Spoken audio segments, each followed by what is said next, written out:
नमस्कार मंडळी. आज आपला एक प्लॉट राहिला होता पेरायचा.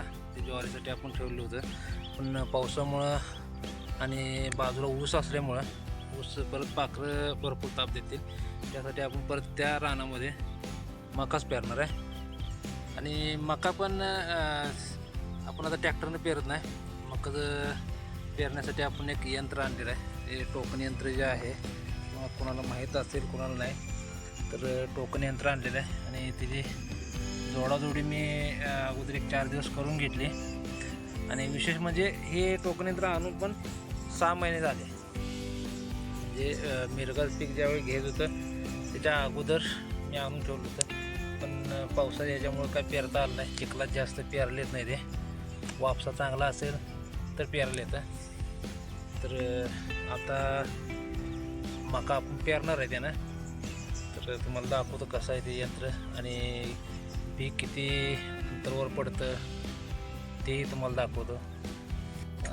हे फक्त जोडायचं राहिलं बघा. हे आता आपण जोडून घेऊ अगोदर, नंतर मग पेरायला चालू करू. हे कशासाठी असतं की बी खाली पेरले टोकन केल्यानंतर त्याच्यावरती माती ओढून घेण्यासाठी आहे. चाके त्याच्यावरती फिरतं.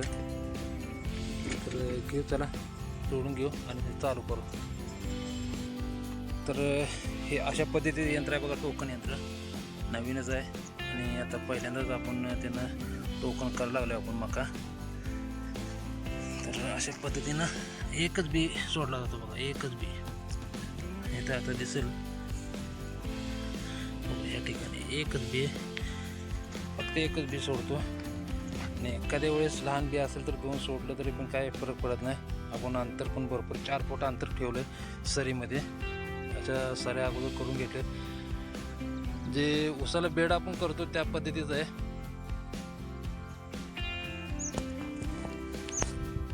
तर बेडवरती आपण आता पूर्ण टोकून करून घेणार पूर्णची. आणि नंतर ठिबक हाताळणार. ठिबकनं पाणी आपण चालू करणार आहे. ठिबकवरती पूर्ण मका करणार.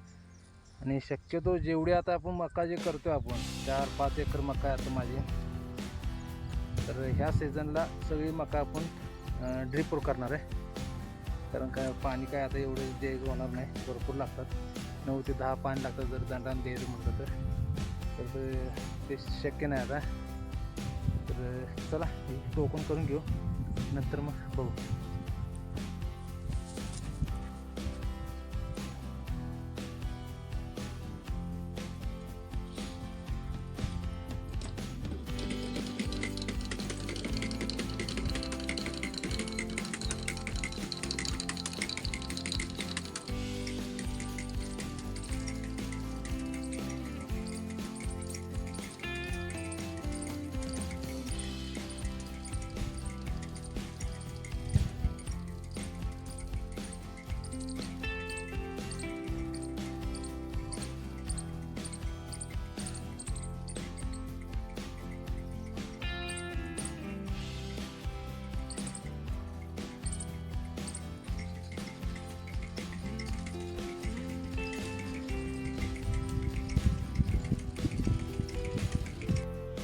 तर एकदा सगळं पेरून झाले बघा.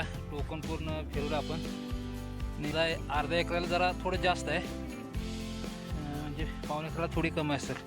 तरी पण 1 तास 6 तास झाला मला. पण नवीन आपण असल्यामुळे थोडा टाईम लागला मला.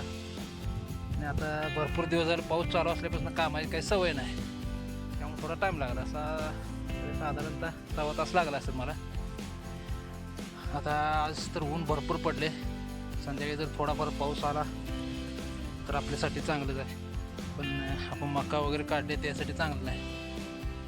बघू आता आला तर ठीक, नाही तर नाही. वापसा आहे चांगला. एक 4 ते 5 दिवसानं आपण उगवलेलं तुम्हाला दाखवतो तुम्ही. चला.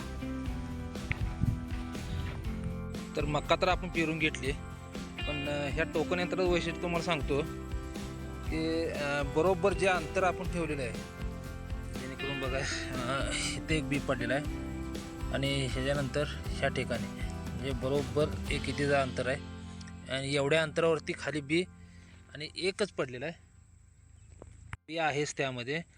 आणि आपण जे ट्रॅक्टरनं आपण पेरतो ट्रॅक्टरचं जे पेरणी यंत्र असतं त्यानं. तर त्यानं कसं होतं, बी पडत नाही असं, म्हणजे मोकळंच पडतो. काही ठिकाणी 1 फुटावर बी पडतो, काही ठिकाणी 4-4 बी पडतात, काही ठिकाणी 3 पडतात, काही ठिकाणी 1 पडतो. आणि त्याच्यामुळं कसं होतं मग, येताना पीक बरोबर येत नाही आणि उत्पन्नाला पण आपल्याला ते मार देतं. तर ह्यावेळेस आपण ह्या टोकन यंत्राचं आपण बघितलं आता प्रयोग करून. बघू आता कसं पीक कसं येतं, त्या हिशोबानं आपण पुढच्या वेळी ज्यावेळी करेन त्यावेळी आपण मग ह्या टोकन यंत्रानं आपण करणार आहे. आता फक्त आता उद्या परवाशी 1-2 दिवसामध्ये ठिबक हातरून घेतो आणि पाणी चालू करतो. याला वापशावरनं उगवून येईल जातं ते. वापसा तसा आहे दाटका. तरी 8-10 दिवस जरी आपण ठिबक नाही केलं तरी चालेल, पण नाही, 1-2 दिवसात ठिबक पूर्ण हातरून घेतो. पण पाणी काय लवकर सोडणार नाही, पूर्ण बी उगवल्याशिवाय मी पाणी सोडणार नाही. चला तर.